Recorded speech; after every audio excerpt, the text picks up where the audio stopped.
Bonjour Monsieur Guillemot, Boris Gâteau, actionnaire très récent mais joueur historique d'Ubisoft. Pardon, je suis arrivé un peu en retard, donc peut-être que vous avez répondu à deux petites questions que je voulais vous poser. La première, c'est s'agissant du jeu Assassin's Creed Shadows. Qu'est-ce que vous répondez aux nombreuses polémiques qui ont émaillé le jeu s'agissant enfin, ceux qui accusent Ubisoft de sombrer dans une sorte de wokisme, vous savez, comme je rappelle pour ceux qui n'ont pas forcément joué au jeu, ça se passe dans le Japon médiéval du XVIe siècle et le personnage est un samouraï africain donc c'est un choix bien sûr d'Ubisoft, et durant l'histoire il tombe amoureux c'est une des possibilités du jeu, il peut tomber amoureux d'un personnage transgenre. Alors est-ce que vous pensez que c'est une forme de wokisme? Est-ce que ça peut expliquer une image dégradée d'Ubisoft et qui pourrait aussi expliquer les fondements boursiers qu'on a pu voir?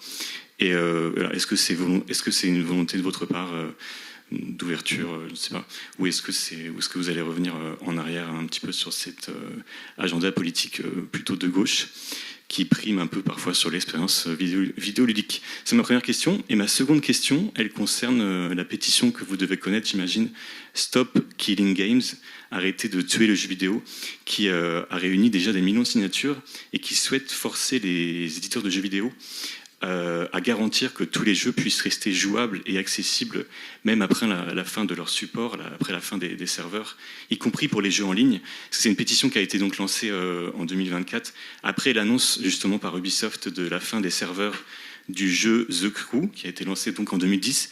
Les joueurs l'ont acheté en 2010 et en 2024, le jeu est désormais injouable puisque les serveurs ont fermé. D'où ma question, voilà, est-ce que vous soutenez cette pétition? Et finalement, est-ce que les joueurs, quand ils achètent un jeu Ubisoft, en sont-ils propriétaires ou simplement locataires et ils peuvent perdre la possibilité de jouer des années après? Voilà, merci pour vos réponses. Merci pour ces questions. Pour commencer sur Assassin's Creed Shadows, ce qu'il faut considérer, c'est que dès lors que les personnes ont pu jouer au jeu, elles ont vraiment compris à quel point ce jeu et ses personnages étaient très bien intégrés dans le jeu et qu'ils correspondaient à ce qui s'était passé à cette époque-là. Cet objectif qui est arrivé dans le jeu était pour faire en sorte que on puisse mettre en avant des personnes qui avaient eu un passé héroïque, et c'est ce que l'on fait généralement dans l'ensemble des jeux. Vous passez d'une condition à une autre et vous pouvez devenir très puissant dans le jeu. Et quelque part, ce héros dont on parle beaucoup, mais qui est pas seulement dans le jeu Ubisoft, qui est dans beaucoup de séries télé ou de mangas, est un personnage qui a existé et qui a eu... qui a généré pas mal de questions et de succès lorsqu'il a été mis en avant.